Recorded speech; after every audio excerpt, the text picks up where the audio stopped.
You are listening to Hello Cupcake, It's Me, a podcast with your host, Michael Peterson.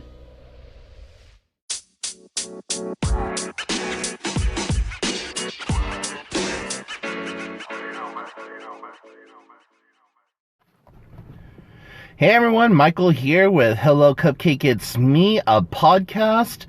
And today is January 12th, 2023, and thanks for hanging with me.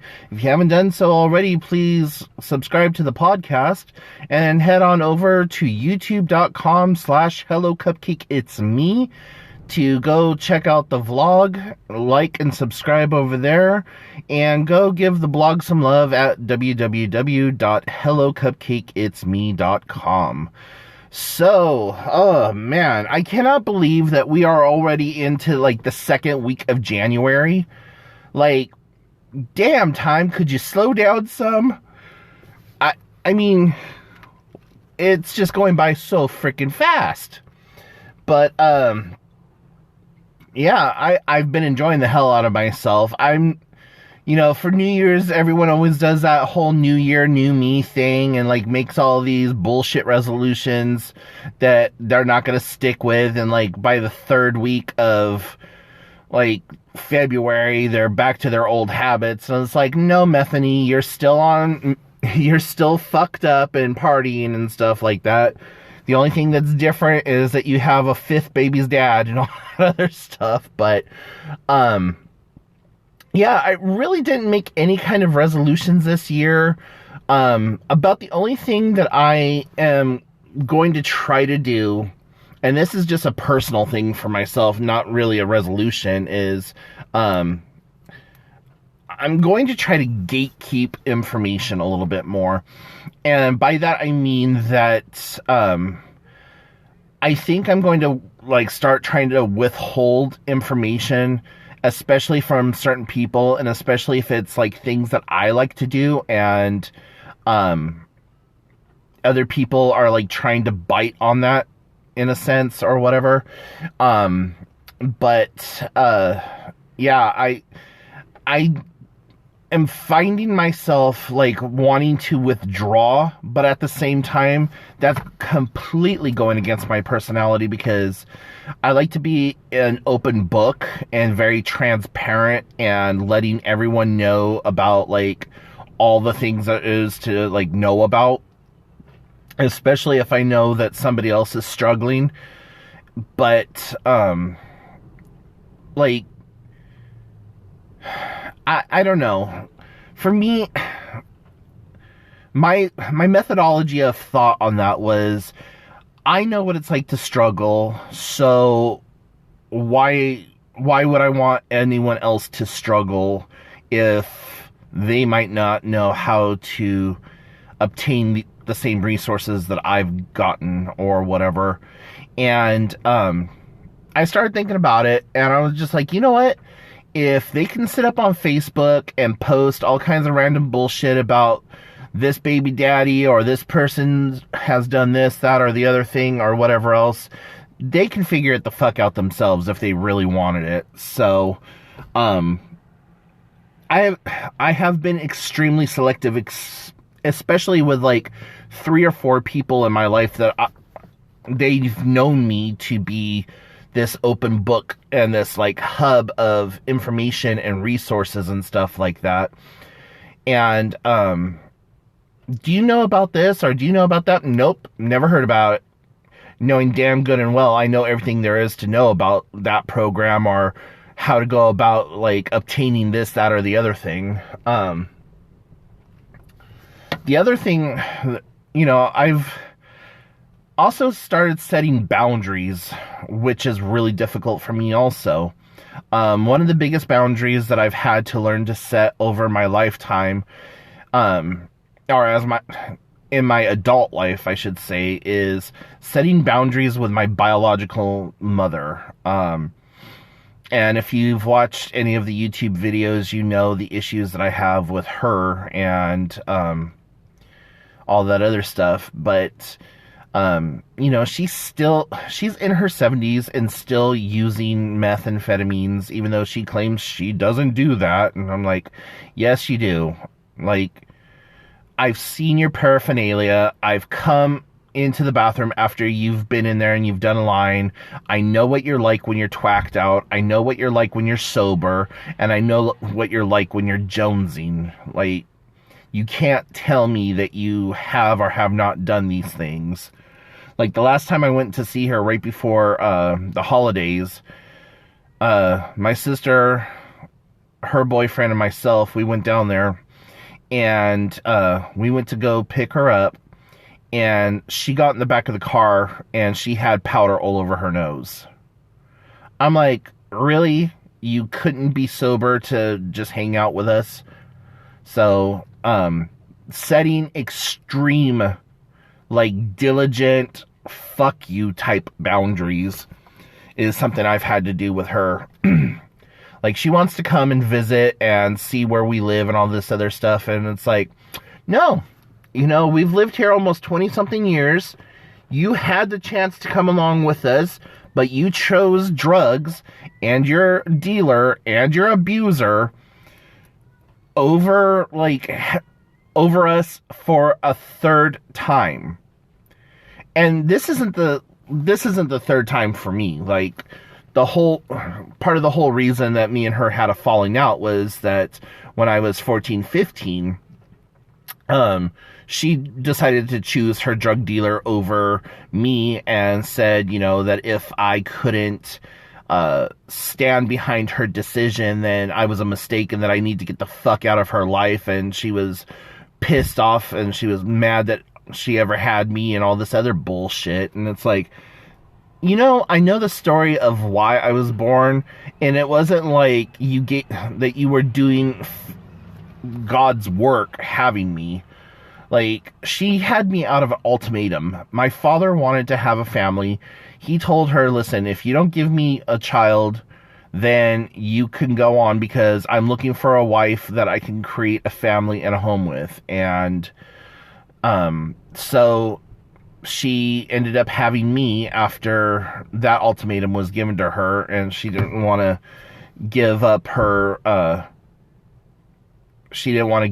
cushy gig of sitting up under him collecting money or whatever. So that's just the tip of the iceberg of, like, childhood trauma and emotional damage caused by her and, like, regarding her. There's so much more, but I don't have enough time on my podcast to even, like, delve into that. And it's also part of the reason that I went and I started studying mental health and became a peer counselor. Not that I'm doing anything in a professional capacity with said peer counseling, but I needed the mental health help that I wasn't getting by, quote unquote, professional providers or whatever. And so I was just like, you know what? If I can't get the help I need, let me become the help I need. So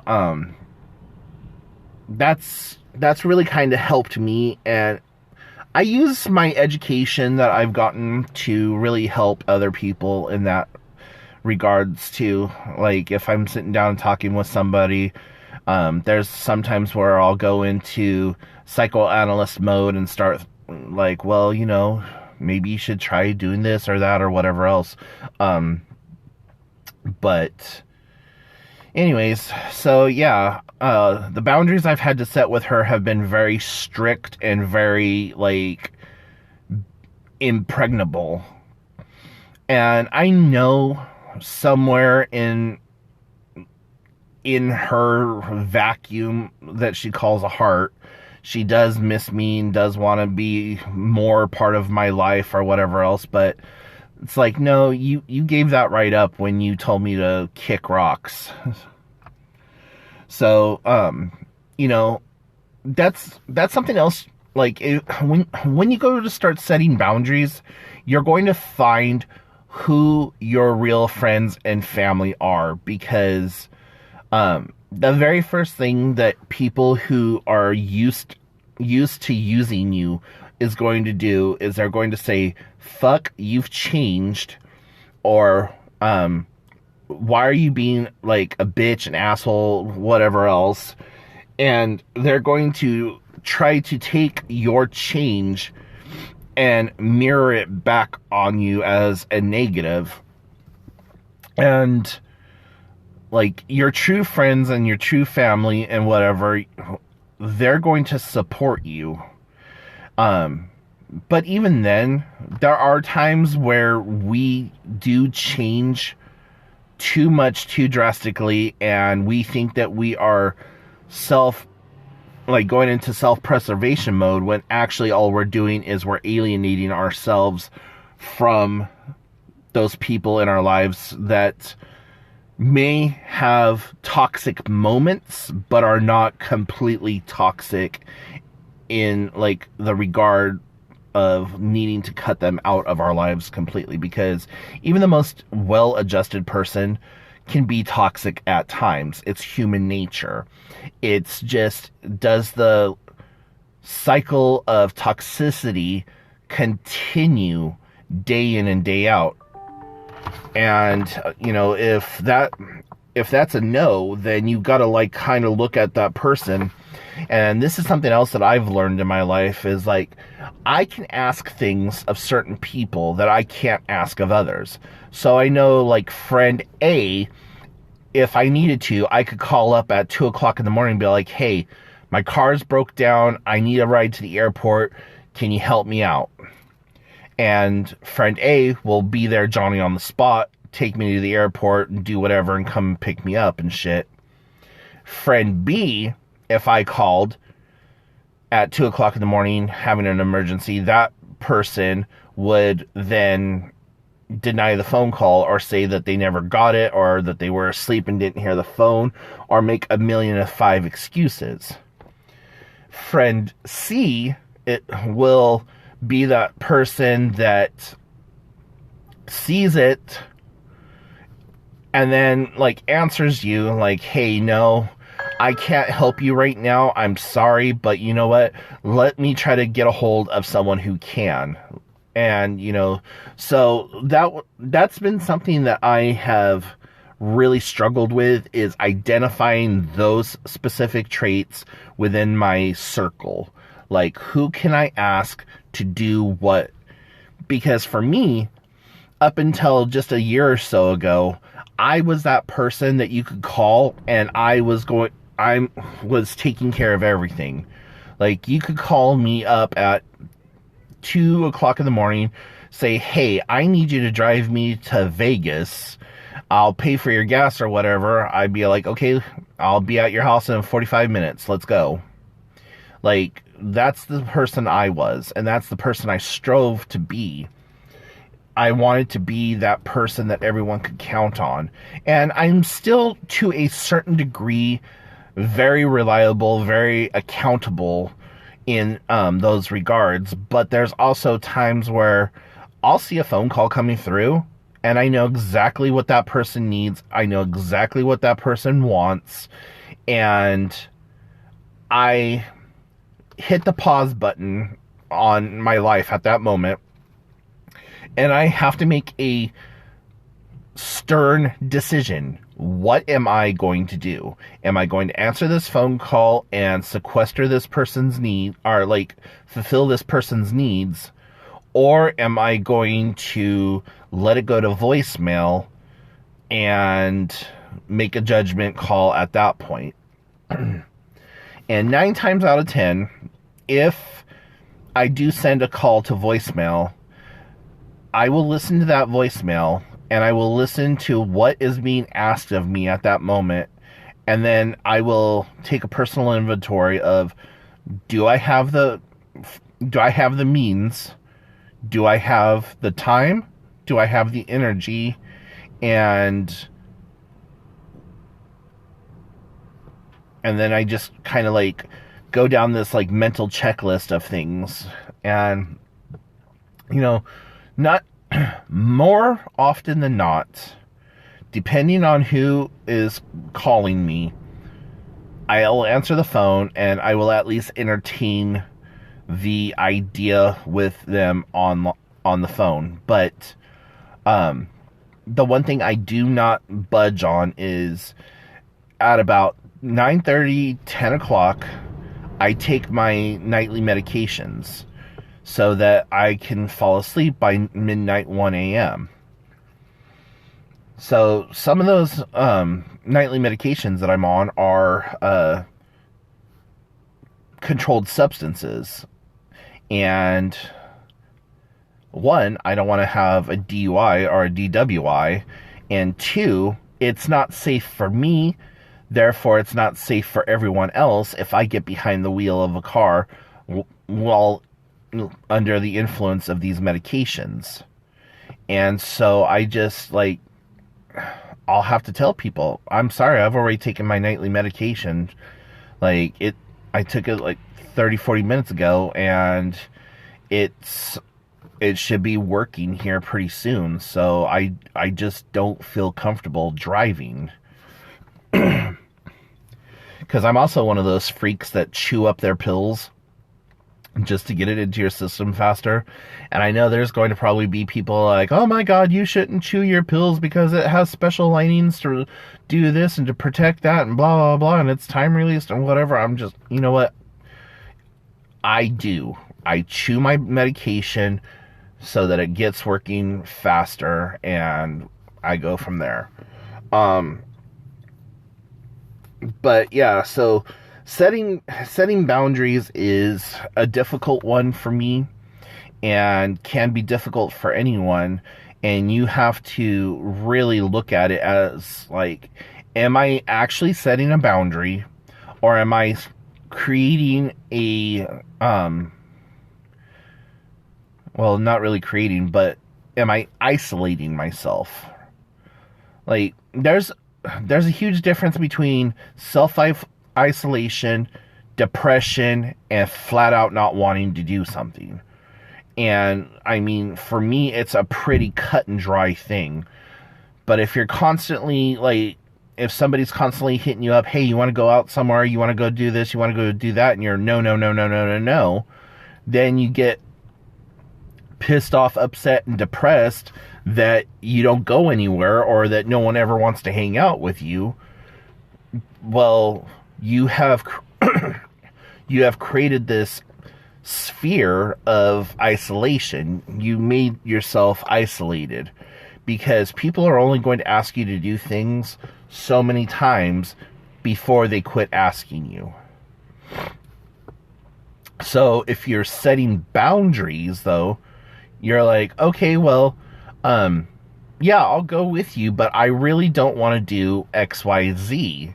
So, like, if the plan was, like, let's go out to the club and then, you know, maybe go do this, that, or whatever. Like, well, if we go to the club, I don't want to drink, and I really don't want to go to the club at all, but, you know, going to the movies and maybe having dinner, prior to going to the club or whatever, I'll go do that with you, but I don't feel like going to the club and, like, partying tonight. Those are good, healthy boundaries, but just flat ignoring the phone call, or, no, I don't want to go anywhere tonight, blah, blah, you know, that's okay on occasion, but to consistently, like, say that you don't want to do something, or defer it to someone or something else, like, no, I can't do XYZ right now because so-and-so isn't feeling well, or I can't do this right now because of this going on, or whatever else. You know, that's acceptable from time to time as well. But yeah, I don't know. It's one of those, it's a fine line, but kind of a crowbar separation thing for me personally. And I think in most people's cases. But, yeah, so setting those new boundaries, me trying to set boundaries without being self-isolating, or being completely withdrawn from the people who matter to me in my life, that's something new for me. So, yeah. Outside of all of that, I've been doing a little bit more for, like, my own happiness. And I live on an extremely tight, fixed budget. And I have a very limited income. So one of the things that I promised myself this year was that I was going to do more for myself and figure out the means at a later time. And so I want to do more things for myself than just like, oh, well, I wish I could go, but, you know, I can't really afford it right now. Like, if I know something's coming up and that I might want to go to it, I've started rerouting finances and making sure that I have just a couple of extra dollars for that, like, last minute trip to the movies or whatever. And I was given gift cards for Christmas, and so one of my favorite things to do is go to the movies and go out for a meal and then go to the movies. And so I got 2 gift cards, one for McDonald's, one for Subway, and then I got gift cards for the movies. So I now have movie funds whenever I need them. And that might be a cool financial, like, tip for you. Like, if you know that you want to go and do the things, but you might not have the money to do it, like, in a week or two, when you get your paycheck or something, put a few bucks onto a gift card for, like, going to the movies or whatever else. I know people that can do those budget planners where they stuff money into envelopes and stuff like that. And I'm like, you know what? God bless you, because if I know that there's free money, not free money, but, you know, like, just money laying around, I'm one of those people that will more likely than not spend it. Like, oh, shit, my friends are going to go do XYZ and they want me to come along. Well, I know I got $40 like kind of stashed away. I'm gonna go use that and go hang out with my friends or whatever. So I find that having gift cards kind of takes that away, because I know that $40 is locked up on a gift card. You could even do prepaid Visa cards and stuff like that if you don't want to do an actual, like, gift card somewhere. Then that way the money is on a card and the money is kind of out of sight, out of mind type situation. And then if you need it for any kind of a emergency situation, you could just go grab your prepaid card and use that. So I used to do that quite a bit too when I was younger, as I would just put money onto a prepaid card and then I would have money in my bank account, and then I would keep cash on me. And I find if I have cash on me, I blow through that cash so damn fast. If it's on my card, it's a little bit like more, do I want to actually take the card out and swipe it and check the account balances, making sure that I actually have it and all this other stuff. But yeah, it's a lot. But yeah, so that's one thing, like I said, that I'm doing for myself, is that I made that promise to myself that I'm not going to limit myself, and I'm going to still live within my means, but I want to do more within those means. That might not make sense, but it makes sense in my noodle. But anyways,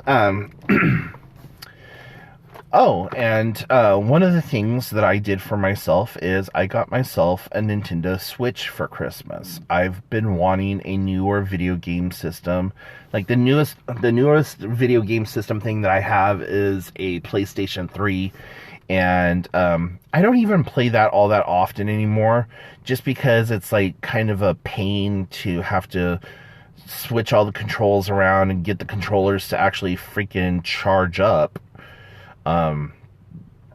and I need to just break down and buy a control charger, or yeah, and but I wanted something kind of newer, and my sister got the Nintendo Switch OLED, and I've been playing hers, and I really liked it, and I liked the idea.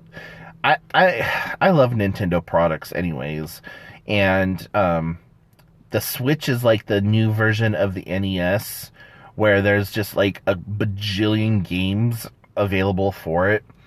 The one thing that I don't like about the NES or the Switch, though, is the fact that the games are so fucking expensive for basically a memory cartridge, or like a